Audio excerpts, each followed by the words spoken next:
कुछ ऐसी बीमारियां भी हो सकती हैं। हालांकि अस्थमा की बात करें या कोल्ड कफ, इस तरह की जो बीमारियां जो अक्सर होती है बच्चों में, जो लूज मोशंस वॉमिटिंग शुरू हो जाती है ठंड की वजह से, इतनी सर्दी के बाद क्या कुछ और बीमारियां भी हो सकती हैं लोगों को? देखिए, बीमारियों में जैसा कि आपने बताया, रेस्पिरेटरी इलनेसेस तो बहुत ज्यादा कॉमन है। रेस्पिरेटरी तमाम तरह की एलर्जीज, जिसे हम राइनाइटिस कहते हैं, ब्रोंकाइटिस कहते हैं, अस्थमा कहते हैं, फिर सारी रेस्पिरेटरी इन्फेक्शंस जिसमें कि ईयर इन्फेक्शंस आ जाती हैं, निमोनियाज आ जाते हैं, फ्लू, स्वाइन फ्लू, ये सब इन्फेक्शंस कॉमन है। ये तो हम सब जानते ही हैं कि रेस्पिरेटरी इन्फेक्शंस काफी कॉमन है। बच्चों में चिकन पॉक्स, मीजल्स, इनकी भी संभावना बढ़ जाती है। लेकिन कुछ चीजें जो हम नहीं जानते हैं वो ये है कि पेट भी सर्दियों में काफी खराब हो जाता है।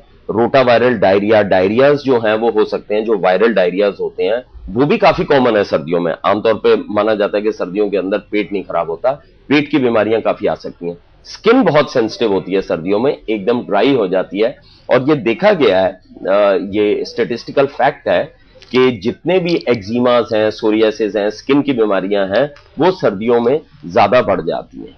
और इसके साथ साथ जोड़ों की प्रॉब्लम और ये सब प्रॉब्लम्स भी जो हैं, रेस्पिरेटरी प्रॉब्लम्स तो है ही हैं, लेकिन साथ में दूसरे सिस्टम्स भी काफी इन्वॉल्व हो जाते हैं। और कई बार हाइपोथर्मिया हो जाता है, खासकर बच्चों में, जिसमें टेम्परेचर एकदम लो हो जाता है, जिससे प्रॉब्लम आ सकती है। योगी जी, कुछ उपाय बताएंगे इसको लेकर? देखिए, योग के अनुसार सूर्य नाड़ी से श्वास भीतर लेते रहना।